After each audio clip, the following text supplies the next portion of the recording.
Hello नमस्कार मंडळी, मी निशा स्वागत करते तुम्हा सगळ्यांचे आपल्या मराठी जीवनी ह्या चॅनलवर. तर सगळ्यात आधी सर्वप्रथम सगळ्यांना श्री स्वामी समर्थ. तर आत्ता वाजलेले होते सकाळचे 6:45. तर आज मी तुम्हाला माझं 7 ते 12 पर्यंतचं रुटीन शेअर करणार आहे. मी 7 ते 12मध्ये किती कामं करते व काय काय करते व कशी करते ते सगळं मी आज तुम्हाला शेअर करणार आहे. तर सगळ्यात आधी मी उठल्यानंतरनं सगळ्यात आधी मी झाडू मारते घराला. पूर्णपणे झाडू मारून घेते. तोपर्यंत हीटर चालू करून देते. मग तोपर्यंत आपलं पाणी तापत राहतं. मग तेवढ्या वेळात मी सगळं झाडू वगैरे मारून घेत असते. इथं मी गॅलरीत झाडू मारून घेत आहे. तर बऱ्यापैकी मस्त उजेड पडलेला आहे आणि थंडगार वारा मस्त आहे बाहेर. मी आधी खूप लवकर उठायचे आधी, पण आता बाळामुळं थोडं लेट होतं. बाळ रात्री झोपून पण देत नाही. बाळ म्हणजे आपण उठलं तर लगेच बाळ पण उठून जातं, म्हणून मग थोडं लेटच उठलेलं बरं. नाहीतर आधी लवकर उठायचे, पण आता माझं रुटीन थोडं बदललेलं आहे बाळ आल्यापासून. आणि आता मी तेच माझं 7 ते 12पर्यंतचं रुटीन शेअर करणार आहे. तर घरात आम्ही दोघं फक्त मामा आणि तेच होतो. आत्या ते गावी गेलेले होते, म्हणून मामा ते उठून डायरेक्टली वॉक करायला गेलेले होते. आणि मग फक्त त्यांचं अंथरूण वगैरे पडलेलं होतं आणि मी वरती आले आणि डायरेक्टली लाईट वगैरे काही चालू नव्हते केले. डायरेक्ट गॅलरी झाडायला लागले. मग गॅलरी झाडून आता मध्ये आले घर झाडायला. तर सगळ्यात आधी मी काय करते, झाडू वगैरे मारून घेते. तोपर्यंत आपलं कसं पाणी तापत असतं आणि जे काही बारीक कामं असतात आपले सकाळी उठून, म्हणजे अंथरूण आवरणे किंवा इकडे तिकडे थोडाफार पसारा पडलेला असतो ना, तो आवरायचा. हे माझं सगळं काम चाललेलं असतं. तर सकाळी सकाळी खूप फ्रेश वाटत होतं. वातावरण पण खूप असं थंडगार, एकदम छान वातावरण असतं. आणि आम्ही वरच्या फ्लोअरवर राहतो ना, तर खूप असं थंडगार वारा येतो घरात. तर खूप छान वाटतं, खूप प्रसन्न वाटतं, खूप पॉझिटिव्ह वाईब्स येतात. तर हे आज माझं काम चाललं होतं.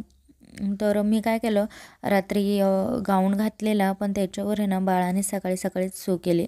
तर म्हटलं चला आता चेंज करते. तर डायरेक्ट मला जे कपडे घालायचे ना, मी ते घालून घेतले. म्हणजे मला जे आंघोळ करून कपडे घालायचे होते ना, मी तेच कपडे घालून घेतले.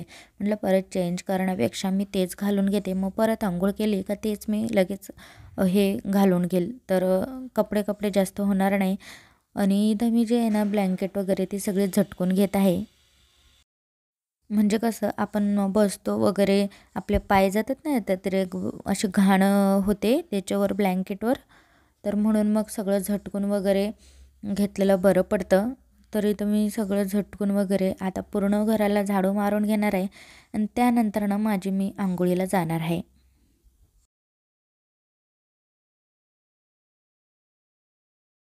तर चला मग इथं आंघोळ वगैरे करून मी फ्रेश झालेले आहे. तर आज केस वगैरे धुतलेले आहेत. मस्तपैकी इथं फ्रेश होऊन गेलेले आहे. आणि फ्रेश झाल्यानंतर सगळ्यात आधी अंघोळ झाली का मला चहा लागतो प्यायला. तर सगळ्यात आधी मी चहा पीत असते अंघोळ झाल्यावर. कारण कसं आधीपासून सवय आहे ती चहा प्यायची, म्हणून अंघोळ झाल्या झाल्या लगेच चहा नसला की कसं तरी वाटतं ते. आणि चहा पिल्यानंतरनं मस्त खूप फ्रेश वाटतं, म्हणून सगळ्यात आधी चहा पिऊन मग बाकीचे कामं असतात ती करायला सुरुवात करते. तर चहा पिता पिता जी माझी कामं असते पहिले, ती असतं जे आपले रात्रीचे भांडे घासून ठेवतो ना आपण, तर ती मी सगळं मांडणीला मांडून ठेवते, लावून देते. ते भांडे सुकलेले असतात. मग चहा उकळेपर्यंत मस्त आपली भांडे लावायचे काम चालू असतं. मग चहा उकळला का चहा घ्यायचा. मग चहा उकळेपर्यंत मी जे बारीक भांडे होते सगळे काढून वगैरे सगळे लावून घेत होते इथं. आणि बघा तुम्ही, रात्री जर किचन एकदम फ्रेश असला ना, केला ना आपण, तर सकाळीसुद्धा आपल्याला किचनमध्ये येता येता खूप फ्रेश वाटतं, खूप पॉझिटिव्ह वाईब्स येतात, खूप छान वाटतं. म्हणून रात्री आहे ना, थोडा वेळ झाला तरी चालेल, पण किचन एकदम स्वच्छ करायला विसरू नका. कारण सकाळी जेव्हा आपण किचनमध्ये येतो ना, तेव्हा खूप छान वाटतं. आणि आपल्या किचनमध्ये कसं अन्नपूर्ण मातेचा वास असतो, म्हणून किचन कधीही घाण ठेवू नका. आणि इथं मी चहा प्यायच्या आधी मला लागलेली होती तहान, तर मी पाणी पिऊन घेतलं थोडंसं आणि मग इथं चहा घेतला प्यायला. मग चहा पिल्यानंतर मग त्याच्यानंतर काम असतं की देवपूजा करायची. तर माझं असंच रुटीन असतं. थोडंफार बदल असतो, ते पण कसं बाळामुळं थोडाफार बदल होत असतो. एक एक काम असं होतं, सगळंच काम करते पण थोडंफार मागं पुढं होतं. मग बाळ झोपलेलं असलं की मग बरं पडतं सगळं काम करायला. तर इथं मी देवपूजा करून घेत आहे. सगळ्यात आधी मी चहा पिला की लगेच देवपूजाला लागते. कसं मग सकाळी देवपूजा केली तर असं मन प्रसन्न वाटतं, घरात एकदम असं पॉझिटिव्ह वाटतं. ते धूप आणि आपण अगरबत्ती, धूप, दिवा लावतो ना, ते वातावरणच खूप वेगळं असतं घरातलं. खूप छान वाटतं. म्हणून मी जे सगळ्यात आधी ना चहा पिला की लगेच झाडू वगैरे तर मारलेलाच असतो अंघोळीच्या अगोदर. तर मग चहा पिल्यानंतर मी लगेच देवपूजाला लागते. तर इथं मी सगळे देव आहेत ना, ते सगळे पाण्यात टाकून सगळे आता वॉश करून घेत आहे, धुवून घेत आहे. आणि ते गोदाजल आहे, ते गोदाजल कसं ते आपले देव असतात ना, आपले टाक असतात ना देवाचे, तर ते खूप असं काळपट होऊन जातात बघा तुम्ही. मागं पण त्याच्या पाठीमागं पण पूर्ण काळे काळे असे डाग पडतात आणि खूप असं काळे काळे चिकट चिकट तेलकट सगळे देव होऊन जातात. तर ते गोदजल मिळतं आपलं शॉपवर. तुम्ही पूजेचं सामान घेताना तिथं शॉपवर मिळतं. ते एक दोन थेंब टाकलं आणि मस्त असं चोळून घेतलं ना, तर ते एकदम अगदी असं स्वच्छपणे निघतात आणि खूप छानपैकी दिसतात. असं डायरेक्ट चमकायला लागतात आणि आपलं देवघरसुद्धा खूप छान दिसतं. असं सगळे देव ठेवून असं चिकट वगैरे काही दिसत नाही. सगळे त्याच्यातली घाण वगैरे, चिकटपणा, काळपटपणा सगळं निघून जातं. आणि तुम्हाला जर असं म्हणजे तुमचे पण देव असे काळे होत असतील ना, तर ते गोदाजल आणा. एक बॉटल, छोटी बॉटल भेटते, ती नक्की आणा. त्याच्याने खूप मस्त असं देव आपले स्वच्छ होतात. आणि हे माझ्या गुरुचरित्र सारामृत, आपण जे रोज 3 अध्याय वाचतो ना, ते पुस्तक वगैरे, ते नित्यसेवाचं पुस्तक वगैरे आहे, ते मी देवघराच्या खालीच ठेवत असते. एक छोटा पाट केलं मी त्याला, तर पाटावर ठेवलेलं असतं. तर ते पण मी पुसून वगैरे घेते. कसं दिवसभर अशी धूळ थोडी थोडी थोडी बसते ना, मग म्हणून मी ते पण पुसून वगैरे सगळं देवघर स्वच्छ करून घेते, सगळं पुसून घेते. आणि आता टीका वगैरे लावून घेते. आपल्या जी देवी असते ना, तर त्यांना हळदी कुंकू, आणि आपले जे देव असतात ना, खंडोबा वगैरे आपले स्वामी महाराज, त्यांना मी चंदनचं ते हे लावत असते, टीका लावत असते. आणि इथं मी दिवा वगैरे लावून घेतलेला आहे आणि धूप वगैरे मस्तपैकी लावून घेतलेलं आहे. बघू शकतो मी, खूप छान वाटत होतं खरंच. रोज अशी देवपूजा केली ना, तर मन खूप प्रसन्न होऊन जातं. आणि इथं मी तिथंच तेल वगैरे ठेवते. तर स्पेस कमी असल्यामुळं कसं देवघर छोटंच ठेवलं आहे तिथं. मग देवघरामध्ये एवढी जागा नाही राहत की ते तेवढं सगळं सामान बसेल, त्यामुळं मी बाजूलाच तिथे हे केलं आहे. आहे 9 आणि 9पर्यंत माझी देवपूजा सकाळपासून जी कामं होती म्हणजे बारीक कामं होते ते झाली आहे. देवपूजासुद्धा झाली आहे. हे सुद्धा ऑफिसला गेले. तर स्वयंपाक अजून बाकी आहे. ते टिफिन घेऊन नाही गेले, ते दुपारी येणार आहे टिफिन घ्यायला. तर म्हटलं स्वयंपाक राहू देत, आधी देवपूजा वगैरे करून घेतली. तर आता स्वयंपाक करणार आहे मी. तर 9 वाजेपर्यंत माझी देवपूजा वगैरे झालेली आहे. तर 9 वाजेनंतर मी काय करते ते बघा. आणि व्हिडिओ आवडला तर व्हिडिओला नक्की लाईक करा. चॅनलवर नवीन असाल तर प्लीज सबस्क्राईब करायला विसरू नका. आणि व्हिडिओ बघितल्यानंतर लाईक नक्की करत जा, कारण तुम्ही लाईक केल्याने व्हिडिओ जास्तीत जास्त सगळ्यांपर्यंत पोहोचण्यास मदत होते. तर म्हणून लाईक करायला विसरू नका. आणि इथं जे आहे देवपूजा माझी झालीच होती, तर मी इथे लगेच अध्याय वगैरे वाचून घेतले महाराजांचे. आणि मी एक माळ रोज जप करत असते. 1 माळ आणि 3 अध्याय वाचत असते. तर मी ते अध्याय वाचून इथं माळ जप करत होते. तर कसं एकदा ही सेवा माझी झाली तर मग नंतर दुसऱ्या कामाला मोकळं होतं माणूस. आणि रोज माझी ही सेवा असते. तर सेवा करून मी आरती करत असते महाराजांची आणि गणपती बाप्पांची. तर कोणताही अध्याय वाचल्यानंतर बघा आरती लगेचच करा, तेव्हाच आपल्याला ग्रंथ वाचल्याचं ते हे फळ मिळतं. नाहीतर काहीच फायदा नाही. काही काही जण फक्त वाचून घेतात आणि आरती करत नाही, तर त्याचा काहीच फायदा होत नाही. आरती नक्की करत जावा. तर त्यानंतरनं इथं अध्याय वगैरे वाचून घेतलं आणि देवपूजा वगैरे झाली. खूप छान वाटत होतं. मग त्यानंतरनं मी घेतलं स्वयंपाक करायला. तर इथं मला करायचे होते कारले. तर कारले मी कट करून घेत होते. बारीक बारीक असे पीस कट करून घेत होते कारल्यांची. आणि कारले कट करता करता कसं पिल्लू पण उठलं होतं. तर पिल्लू पण ओरडत होतं थोडंसं. तर तेच मी कारले कट करून लगेच त्याला बघायला गेले. तर इथं मी आता त्याच्यासोबत थोडं खेळत होते. त्याला कॅमेऱ्यात बघायला लावत होते. तर तो बघत पण होता आणि असं हे पण करत होता की हे काय चाललं आहे असं. तर तो झोपलेलाच होता. तर आत्ता उठला होता. तर म्हटलं थोडंसं त्याच्यासोबत खेळते, मग आपल्या कामाला आपण मोकळेच. मग तो खेळत असतो त्याचं तो. आपण काम जरी करत असलं ना तो मस्त खेळत असतो, त्याचं काही एवढं टेन्शन नाही. तर मी त्याला खेळी लावलं, मस्त त्याच्या वॉकरमध्ये टाकून दिलं आणि मग परत माझ्या कामाला सुरुवात केली. तर इथं मी कारल्याची भाजी करणार होते, तर बारीक बारीक काप केलेले होते ते मी करून घेणार आहे. आणि ही जी बारीक बारीक गोल राऊंडमध्ये कापले आहे ना, तर ते मला हळद आणि जिरे टाकून करायची होती. तसं कारलं मला खूप आवडतं आणि असं थोडंसं कच्चं राहून द्यायचं, फक्त फोडणी देऊन असं एक वाफेत करायचं, खूप छान लागतं. म्हणून मी 2-3 कारले काढून तसे कापून घेतले. आणि इथं कसं शेंगदाण्याचं कूट पण रेडी असलं का मग बरं पडतं लगेच टाकायला. तर इथं माझं स्वयंपाकाचं काम चाललं होतं आणि बाळ पण मध्ये बघावं लागतं. बाळ बघून सगळं ॲडजस्ट करावं लागतं. तर म्हणून थोडंफार रुटीन इकडे-तिकडे होतं. पण जेव्हा बाळ नव्हतं तेव्हा माझं असंच डेली रुटीन राहायचं. तर इथे मी लगेचच पोळ्या करून घेत आहे.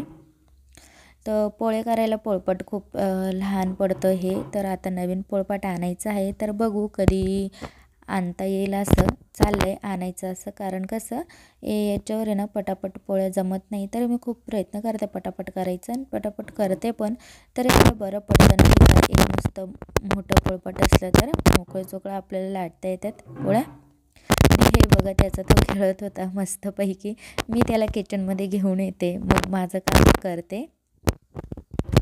आणि इथं माझा स्वयंपाक वगैरे पण झालेला होता आणि मान्यवरची जे काही भांडी असतात ते कुठं काय ठेवायचं ते हे करून वगैरे किचनमध्येच बघत होते. आणि सगळे भांडे काढून घेतले स्वयंपाकाचे बारीक, सगळे भाजी ज्या कशात होती काय सगळे व्यवस्थित भांडे मोकळे करून काढून घेतले घासायला. म्हणजे कसं नंतर भांडे पडत नाही, सगळे भांडे एकचदा घासून गेली तर मग बरं पडतं. आणि व्यवस्थित पण दिसतं किचन. कुठंच असं भांडं वगैरे पडलेलं नसलं तर आपलं कसं व्यवस्थित भांडे वगैरे लावून मस्तपैकी किचन स्वच्छ ठेवला तर घरात एकदम असं व्यवस्थित वाटतं, घर छान वाटतं. तर मला नेहमी असं स्वच्छ घर ठेवायला खूप आवडतं आणि कंटाळा येतो असं काही नाही. मला घरातली म्हणजे असं स्वच्छता करायला किंवा कोणती पण वस्तू असं स्वच्छ छानपैकी ठेवायला असं छान वाटतं. कंटाळा वगैरे काही येत नाही बरं का. आणि बघू शकता तुम्ही इथं किचन वगैरेसुद्धा माझा मस्तपैकी क्लीन झाला आहे. आणि त्याच्यानंतरनं किचन वगैरे क्लीन झाल्यानंतर एक स्वच्छ कपडा घेते मी आणि त्याच्याने सगळं पुसून घेते. कसं मग डाग दिसत नाही पुसल्यानंतरनं. आणि काही जण काय करतात फक्त किचन धुवून पुसत नाही. मी खूप वेळेस किती पण ठिकाणी बघितलं आहे बरं का तसं. पण पुसून घ्यायचं कसं डाग वगैरे दिसत नाही, पाणी राहत नाही कुठं, स्वच्छ कोरडा होऊन जातो किचन मस्तपैकी. आणि इथं मग किचन वगैरे सगळं साफ केल्यानंतरनं जे कपडे होते ना तर ते मी भिजून घेत आहे इथं.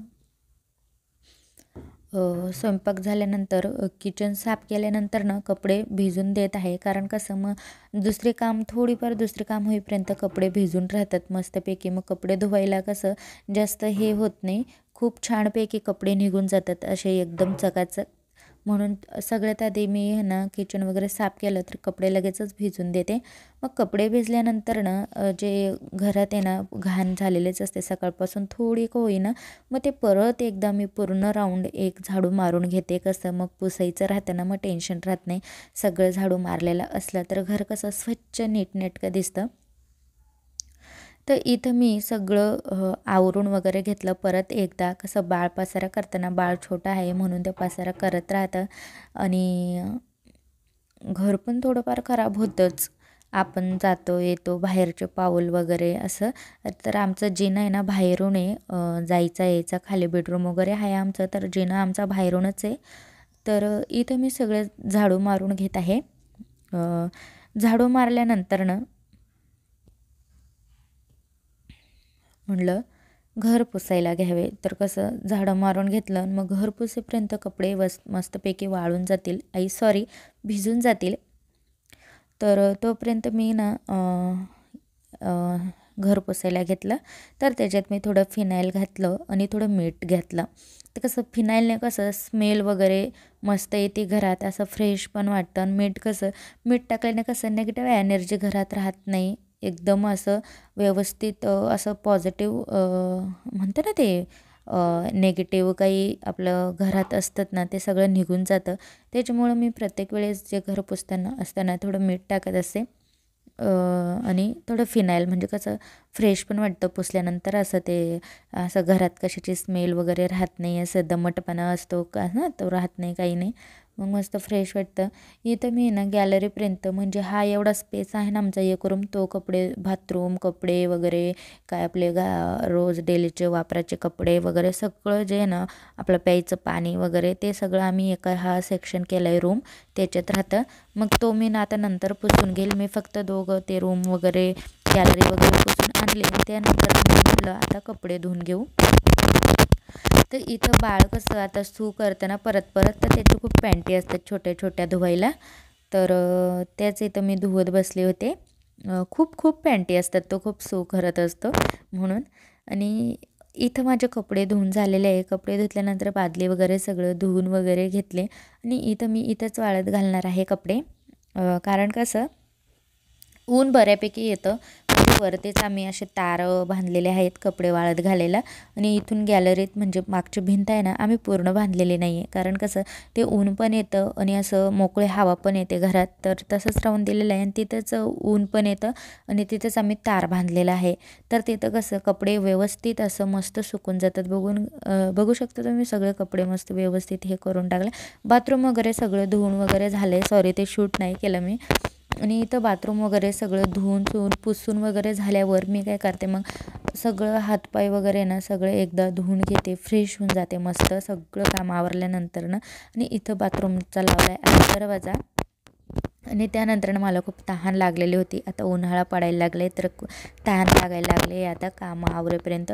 तर इथं मी एक ग्लास आहे ना मस्तपैकी आरामशीर पाणी पिऊन घेतलेलं आहे. तर हे असं होतं माझं 12पर्यंतचं सगळं रुटीन. तर हे होतं माझं 12 वाजेपर्यंतचं रुटीन. सगळं काम माझं झालं आहे मला. आणि बाळ पण असतं माझ्या मागं, बाळाला सांभाळून. आय होप तुम्हाला माझं रुटीन आवडलं असेल. व्हिडिओ आवडला असेल तर व्हिडिओला नक्की नक्की नक्की लाईक करा. चॅनलवर नवीन असाल तर प्लीज सबस्क्राईब करायला विसरू नका. आणि व्हिडिओ डेली रुटीन माझं कसं वाटलं ते कमेंट करायला